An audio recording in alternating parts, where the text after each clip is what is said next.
तो कैसे हैं आप लोग? उम्मीद करते हैं अच्छे होंगे यार। आज के इस टॉपिक हम लोग ये सीखेंगे कि बारंबारता और बारंबारता बंटन क्या होता है और इसको किस तरीके से किसी भी सारणी को हम लोग किसी भी आंकड़ों को हम लोग बारंबारता सारणी या बारंबारता कैसे उसकी निकालते हैं। बारंबारता निकालेंगे और फिर उसको बारंबारता सारणी में प्रस्तुत करने की कोशिश करेंगे।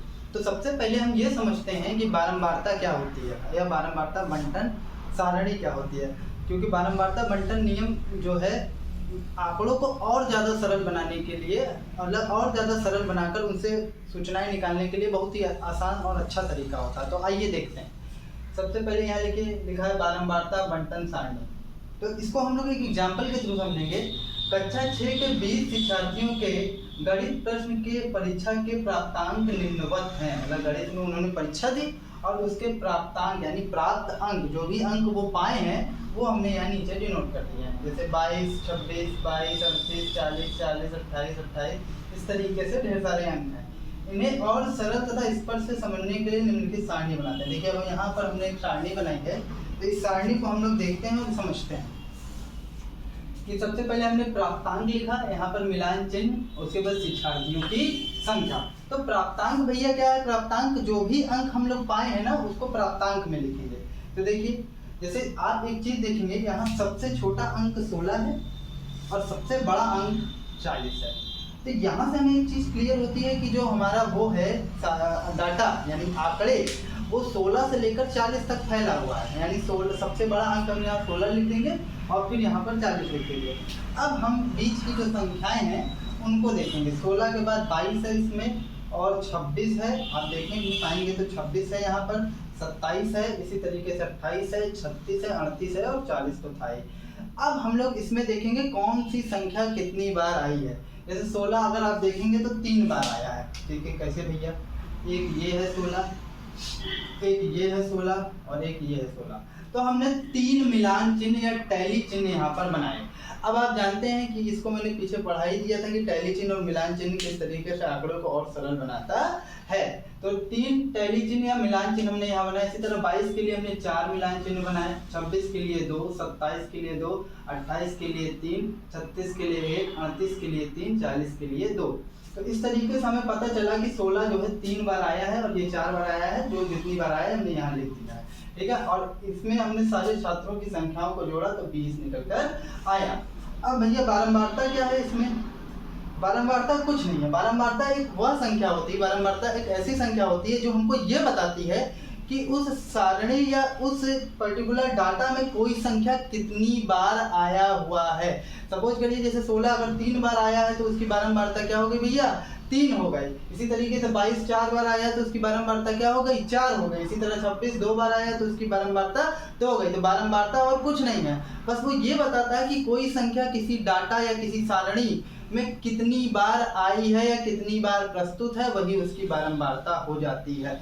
और किसी डाटा को बारंबारता के साथ सारणी में प्रस्तुत करना, सारणी में ही लिखना ही बारंबारता बंटन सारणी या बारंबारता सारणी कहलाती है। देखिए मैंने यहाँ नीचे इसको लिख भी दिया है। बारंबारता वह संख्या है जिससे यह पता चलता है कि आंकड़ों में कोई विशेष संख्या कितनी बार दोहराई गई है, यानी उसमें आई है। यह सारणी आवर्गीकृत, आंकड़े आवर्गीकृत है ना भैया, आरोही अवरोही क्रम में नहीं लिखे हैं, आवर्गीकृत आंकड़ों की बारंबारता सारणी कहलाती है। तो इस तरीके से आए हो आप बारंबारता बंटन और बारंबारता सारणी समझ गए होंगे और बारंबारता क्या होती है ये भी समझ गए होंगे। चलिए अब आगे देखते हैं। तो हम लोग बारंबारता बंटन सारणी, बारंबारता सारणी सीख गए हैं। अब वहीं से कुछ निष्कर्ष निकल कर आता है तो हम लोग उसको देखते हैं। तो आइए देखते हैं भैया, देखते हैं और समझने की कोशिश करते हैं, बहुत मजा आएगा।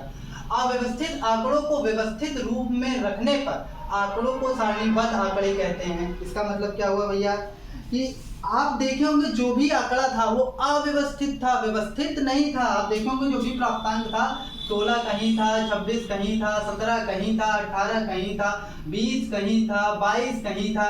तो भैया सब के सब अव्यवस्थित थे ना। तो इन्हीं को जब आप व्यवस्थित कर देते हैं, क्या कर देते हैं? व्यवस्थित। 16 के बाद 17, 17 के बाद 18, 18 के बाद 19, 19 के बाद 20। तो इस तरीके से जब भी आप इसको व्यवस्थित कर देते हैं तो ये सारणीबद्ध आंकड़े कहलाते हैं। क्या समझ में आया कि सारणीबद्ध आंकड़े क्या होते हैं? आगे देखिए नेक्स्ट। उस राशि को जिसे हम अलग अलग प्रेक्षण यानी ऑब्जर्वेशन में माप सकते हैं चर राशि कहते हैं। मतलब ऐसी क्वांटिटीज जिसको आप अलग अलग प्रेक्षण और प्रयोगों द्वारा माप सकते हैं। जैसे देखिए आपको जो भी था 50 में से या 100 में से जो भी अंक प्राप्त हुए थे वो अलग अलग थे ना। 16 था, किसी का 26 था, किसी का 17 था, किसी का 18 था, किसी का 22 था, किसी का 20 था, सॉरी फिर किसी का 22 था। तो ये हमेशा फिक्स नहीं है ना, तो वो क्या होगा चर राशि। जैसे भी यहाँ देखिए लिखा है कि उस राशि को जिसे अलग अलग प्रेक्षण में माप सकते हैं चर राशि कहलाते हैं। मतलब देखिए एक तरीके से आप ये समझिए, थोड़ा सा यहाँ और एक ज्ञान ले लीजिए चर और अचर का। चर और अचर का, तो चर राशि को बेसिकली इंग्लिश में वेरिएबल बोलते हैं और अचर राशि को इंग्लिश में हम लोग कांस्टेंट बोलते हैं।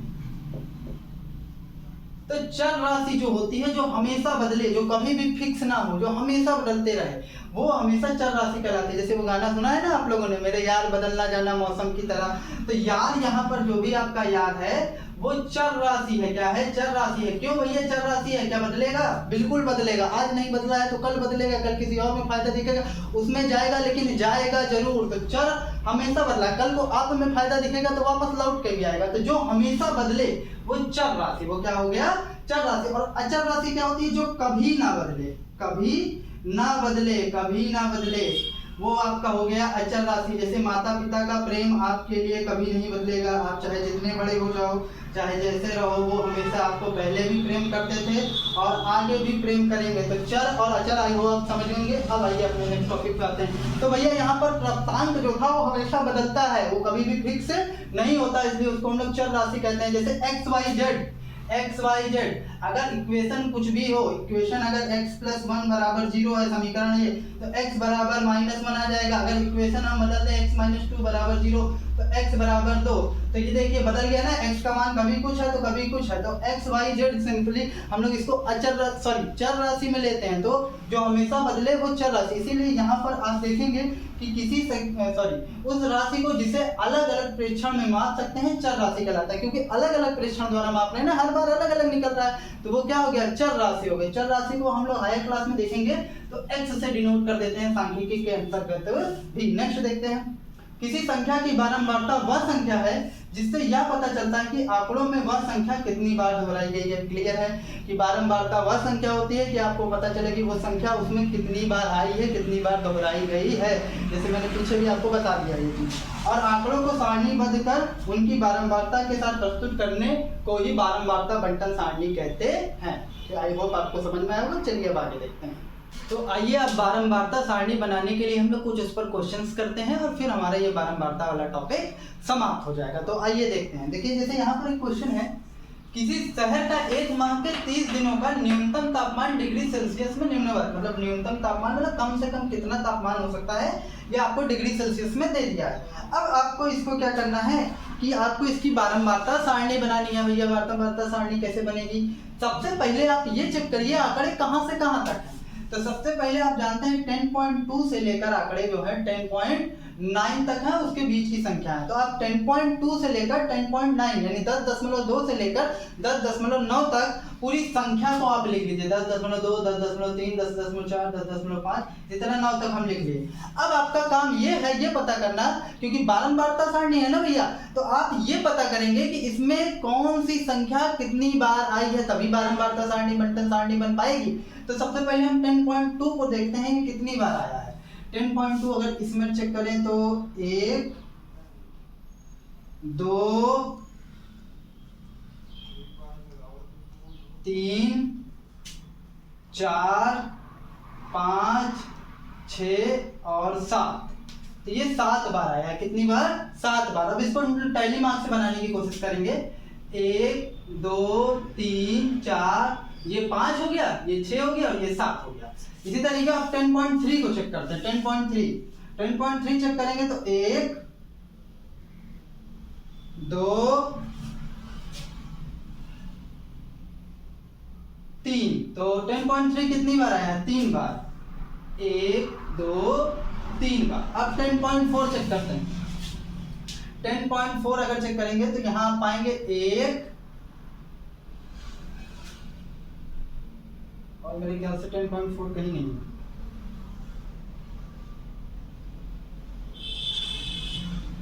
तो 10.4 सिर्फ एक बार आया है। अब 10.5 चेक करते हैं, 1 2 3 4, बस 10.5 4 बार, तो 1 2 3 4। अब 10.6 चेक करते हैं, 1 2 3 4 5। 10.6 कितनी बार? 5 बार। 1 2 3 4 5 बनाने के लिए ऐसे एक लाइन खींच देते हैं। अब 10.7 चेक करते हैं, 1 2 3 4 बार है 10.7, तो 1 2 3 4। अब 10.8 चेक करते हैं, तो 1 2 बस 2 बार। 10.7 यहाँ एक छोटा है क्या? हाँ 10.7 एक ये छोटा है, तो 10.7 अगर चेक करें तो 1 2 3 4 5, तो ये आपका 5 बार हो जाएगा, 1 2 3 4 5 बार हो जाएगा। अब 10.8 कितनी बार? 2 बार, 1 और 2, और कहेंगे 10.8 नहीं। और अब बचा आपका 10.9, तो 1 2 बार 10.9। अब हम लोग आगे देखते हैं कि कैसे बारंबारता सारणी बनाएं। तो हम लोगों ने तापमान में ये देखा कि कौन सी संख्या या कौन सा तापमान कितनी बार आया था। अब हम लोग ने जब उसको निकाल लिया तो अब हम लोग बारंबारता बंटन सारणी या बारंबारता सारणी बनाएंगे। तो देखिए जैसे मैंने यहाँ लिखा है, बारंबारता बंटन सारणी के सोपान निम्नवत हैं। ये सोपान क्या है भैया? सोपान देखने में तो ऐसा लग रहा है जैसे पता नहीं किस बला का नाम है। सोपान मतलब होता है स्टेप, चरण, कि आप किस तरीके से फर्स्ट स्टेप सेकंड स्टेप करके इसको बनाएंगे। सोपान और कुछ नहीं, स्टेप ही है, ठीक है। मैथ से ज़्यादा तो ये इसके वर्ड डरा देते हैं, इसीलिए इंग्लिश में जो होता है थोड़ा सा सरल लगता है, हिंदी के वर्ड्स बहुत ज़्यादा कठिन हो जाते हैं कभी कभी। तो अब देखिए सबसे पहला स्टेप आप क्रम संख्या बनाएंगे, फिर तापमान बनाएंगे, उसके बाद टैली चिन्ह या टैली मार्क, उसके बाद बारंबारता। तो आपको पता है कि अंक 10.2 से लेकर 10.9 तक है, यानी 1 2 3 4 5 6 7 8 है टोटल नंबर तापमान में। तो आप यहाँ 8 तक क्रम संख्या लिख लेंगे और सभी नंबर को लिख लेंगे। अब हमने अभी तक जो है इस चीज को ये देखा था कि किस तरीके से कौन से डिग्री सेल्सियस में जो तापमान था वो कितनी बार आया है। जैसे 10.2 कितनी बार आया है? 7 बार आया है, तो यहाँ हम इसका टैली चेन बना लेते हैं, 1 2 3 4 5 6 7। उसके बाद 10.3 3 बार आया है, तो 1 2 3। उसके बाद 1 बार, तो ये इसी तरीके से 1 2 3 4, इसी तरीके से 1 2 3 4 5, फिर 1 2 3 4 5, फिर 1 2, फिर 1 2 3, ठीक है। अब देखिए 10.2 यहाँ पर टैली मार्क चिन्ह को आप देख कर यहाँ कितनी बार? 7 बार, फिर ये 3 बार, फिर 1 बार, फिर 4 बार, फिर 5 बार, फिर 5 बार, फिर 2 बार और फिर 3 बार। अब इन पूरे को जोड़ लीजिए कि कौन सा तापमान, टोटल तापमान कितनी बार आया है। टोटल तापमान 7 3 10, 10 1 11, 11 4 15, 15 5 20, 20 5 25, 25 5 30। तो टोटल 30 तापमान आपको दिए गए। वो अलग बात है कि कुछ तापमान सेम हो गए। तो इस तरीके से बारंबारता बंटन सारणी का निर्माण होता है। तो आइए अब और कुछ क्वेश्चन देखते हैं। यहाँ पर एक चीज और देखने की बात है कि यहाँ पर प्राप्तांक यानी कि चर क्या है? प्राप्तांक है आपका ये xi। क्यों? ये हमेशा बदल रहा है, ये याद है हमेशा बदलेगा। देखिए कभी 10.2 तो कभी 10.3, कभी 10.4, 10.5, 10.6, 10.7, 10.8, 10.8। और यहाँ पर बारंबारता क्या है? 10.2 की बारंबारता 7 है, 10.3 की बारंबारता 3 है, 10.4 की बारंबारता 1 है, इसकी बारंबारता 4 है, इसकी 5 है। इसी तरीके से आप यहाँ पर बता सकते हैं प्राप्तांक क्या है और बारंबारता क्या है। तो आइए अब इस पर और क्वेश्चन देखते हैं।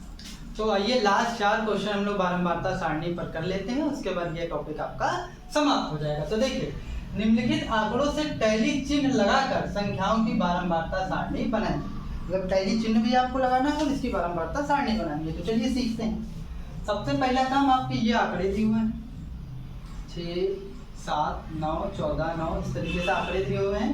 तो सबसे पहले हम क्रम संख्या ना लिखकर पहले जो अंक हैं इसमें जो संख्याएं हैं उनको लिख लेते हैं।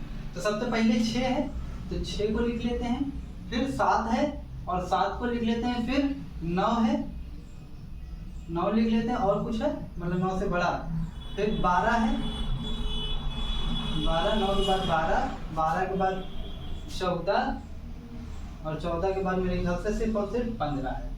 ठीक है, 1 2 3 4 5 6, तो टोटल कितनी संख्या है 6। तो 1 2 3 4 5 6 संख्याएं हैं। अब हमको इनकी टैली चिन्ह लगाना है, तो इनकी टैली चिन्ह कैसे लगाएंगे भैया, जब बारंबारता पता होगी तभी तो टैली चिन्ह लगाएंगे। तो देखते हैं सबसे पहले 6 कितनी बार आया है, 1 और कहीं है 6, ये रहा 2 और ये 3 और कहीं 6 नहीं, तो 3 टैली चिन्ह यहाँ पर लग जाएगा, 1 2 3। इसी तरह 7 कितनी बार आया है चेक करते हैं, 1 2 बार आया है 7, तो यहाँ पर 2 चिन्ह लग जाएगा। इसी तरीके से अब क्या 9 चेक करते हैं, 1 2 3 4 5 बार 9 आया है। टैली चिन्ह बनाने के लिए 1 2 3 4 और ये 5, ठीक। उसके बाद अब 12 कितनी बार आया है चेक करते हैं, 1 2 3 बार 12 आया है, तो 1 2 3 12 भी हो गया। फिर क्या 14 आपका 2 बार आया है और 15 आपका 2 बार आया है, तो 14 2 बार और 15 2 बार, तो अब 15 कितनी बार 2 बार। तो इस तरीके से अब आप इसकी बारंबारता लिख सकते हैं, 3 2 5 3 2 और 2। तो आपसे कोई पूछे 6 की बारंबारता भैया 3, 7 की बारंबारता 2, 9 की बारंबारता 5, 12 की बारंबारता 3, इसी तरह 14 की बारंबारता 2 और 15 की बारंबारता 2। यहाँ से आप ये वाला काम चाहे तो ना भी करिए, क्योंकि उसमें क्वेश्चन में बोल दिया था ना टैली चिन्ह बनाकर, तब आपको टैली चिन्ह बनाकर ही इसको करना होगा, क्योंकि क्वेश्चन में बोला है। आप चाहें तो ये स्टेप आप छोड़ भी सकते हैं, कोई दिक्कत वाली बात नहीं। और इसमें जो प्राप्तांक नहीं, चर राशि क्या है, ये आपकी चर राशि है, चर एक्साई, क्योंकि ये हमेशा बदल रही है ना भैया, इसलिए ये चर है, ठीक है। अब आगे देखते हैं नेक्स्ट क्वेश्चन। ये अब सेकंड नंबर क्वेश्चन देखते हैं। सेकंड नंबर क्वेश्चन क्या कहता है, पहले तो हम देख लेते हैं कौन कौन सी संख्या है। तो भैया 5 है और 6 भी है, 8 है, इसके बाद 11 है, 11 के बाद मेरे ख्याल से 13 है, बस 13 ही तक ऐसे लीजिए, 8 के बाद 9 लीजिए, 9 है, फिर 11 है और फिर 13 है, ठीक है। तो अब इसकी हम लोग क्या बोलते हैं, बारंबारता निकालते हैं। क्रम संख्या भी यहाँ लिख लेते हैं, 1 2 3 4 5 6, टोटल 6 संख्याएं हैं। तो अब इसकी बारंबारता निकालते हैं। तो 5 कितनी बार आया है, 1 2 3 बार आया, तो यहाँ कितने टैली चिन्ह होंगे भैया, 1 2 3। 6 कितनी बार आया चेक करते हैं, 1 2 बार 6 आया है, तो 2 टैली चिन्ह हम बना देंगे यहाँ पर। 8 कितनी बार आया है, 1 2 3 बार 8 आया है, तो 1 2 3 बार 8 लिख देंगे। 9 कितनी बार आया है, 1 और कहीं 9 है, नहीं है 9, यहाँ पर 1 बार 9 हो जाएगा। उसके बाद क्या बचा, 11 1 2 3 बार 11 आया है, 9 इस बार 1 2 3 बार 11 आया है। उसके बाद 13 1 2 बार 13 आया है, और एक संख्या यहाँ पर छूट रही है जो कि है 14। तो यहाँ पर हम क्रम संख्या में 7 करके 14 करके इस तरीके से आप एक टैली चिन्ह यहाँ भी बना देंगे। अब आपको इसकी बारंबारता वैसे भी पता चल गई।